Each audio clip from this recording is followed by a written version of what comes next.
Morning Papan, সবাইকে বলে দাও গুড মর্নিং। আমি এখন ঘুম থেকে উঠেছি, 9টা বাজে এখন সকালবেলা। সবাইকে একটু অ্যাডভান্স হ্যাপি হোলি বলে দাও। হ্যাপি হোলি বলে দাও সবাইকে। রিশু হ্যাপি হোলি।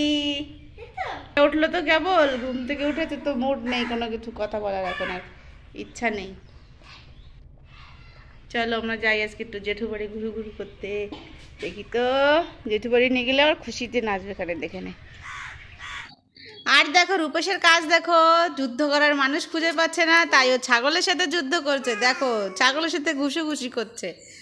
ছাগলটাও সেরকম ওর দিকে খালি চলে আসছে এরকম যে মারো। এবার রিশুর পালা, দেখো রিশুও তাই করছে। রিশু তো খুব ভীষণ খুশি হচ্ছে ছাগলের ছানাটারে দেখে। যাচ্ছিলাম জেঠু বাড়ির দিকে, তা দেখি দাদা ভাই একটু শয়তানি করছে, তা ভাবলাম আমিও একটু করে নিই শয়তানি। তাই রিশুও বসে পড়েছে ছাগল ছানার সাথে যুদ্ধ করতে, মারামারি করতে। তাই তুমি ছাগল ছানার সাথে যুদ্ধ করছিলে রিশু? তো এখন যাই দেখি জেঠু বাড়ি, সেজমা কী করে, জেঠু কী করে, ছোটো মা কী করে। তো এসে দেখছি জেঠু রান্না করে। সেজমা কোথায় গেল রে?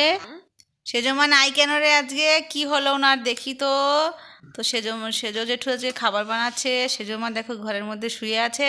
সেজমার আজকে শরীরটা ভালো নেই, তাই সেজমা শুয়ে আছে। আর দেখো বিকালে আমি বাজারে গেছিলাম, তো বাজার থেকে কি নিয়ে এসেছি, রূপেশের একজোড়া চপ্পল আর আমার চপ্পল, দুজনের চপ্পলই ছিঁড়ে গেছে। আর বাবুর জন্য নিয়ে এসেছি প্যাম্পাস, এই যে মেনিপোকো প্যান্টসের পুরো এক প্যাকেট নিয়ে এসেছি 1 মাসের।